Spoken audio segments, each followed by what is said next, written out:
Well, when it comes to losing friends and alienating people, I think Frank Turek is an endless repository of advice. And this tweet that he posted just, I guess, this morning is a great example of that. He says, if somebody asks you, what do you think of same-sex marriage? You can go, well, it doesn't matter what I think about it. Here's what Jesus said about it. He said that marriage is between a man and a woman. So if you want to argue with that, you can argue with Jesus, not me. First observation, Turek doesn't model for people winsome engagement. He doesn't model for people how to have a friendly conversation with somebody you disagree with, to understand what their perspective is, and then to share your perspective. Rather, he gives a quick rejoinder, as he does here, which honestly sounds smarmy at best and downright snotty at worst. So somewhere between smarmy and snotty. And that's not a great way to invite conversations with other people. Even worse, this response, all it does is double down on one's interpretation of what Jesus said by conflating one's interpretation of what Jesus said with what Jesus said and what it would mean for us today. Let me give you some examples where we model the same advice that Frank models here. We apply it in other circumstances. So let's start with this. Do you have to believe as a Christian that Jonah was in fact literally swallowed by a big fish or a whale? That there was this guy named Jonah and he literally was inside a big fish or a whale for 3 days. Is that something you have to believe as a Christian? Let's say that you question that. Well, then Frank would come along and say, well, if somebody asks you, what do you think of Jonah being swallowed by a big fish? You can go, well, it doesn't matter what I think about it. Here's what Jesus said about it.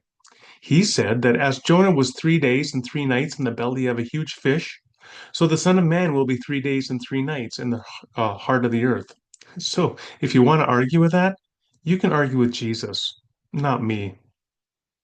Of course, all you're doing there is assuming a particular interpretation and application of the words of Jesus in order to provide an answer to the person. It's really begging the central question at issue.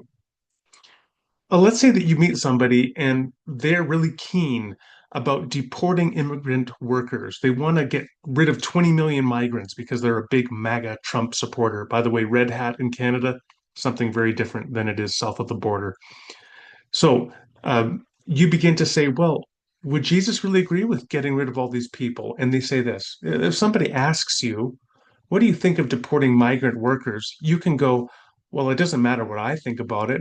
Here's what Jesus said about it.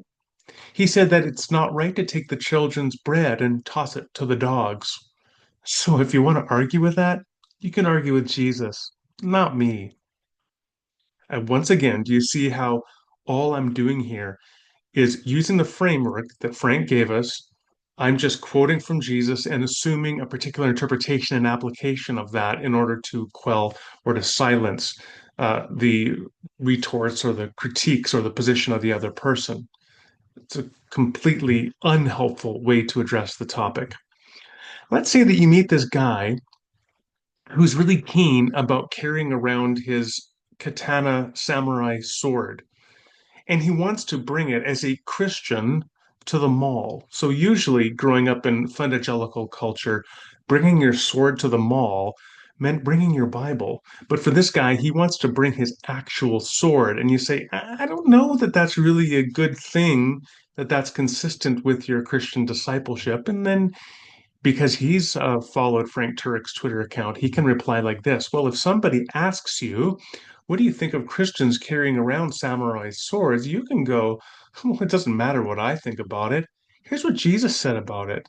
He said that if you don't have a sword, sell your cloak and buy one. So if you want to argue with that, you can argue with Jesus, not me.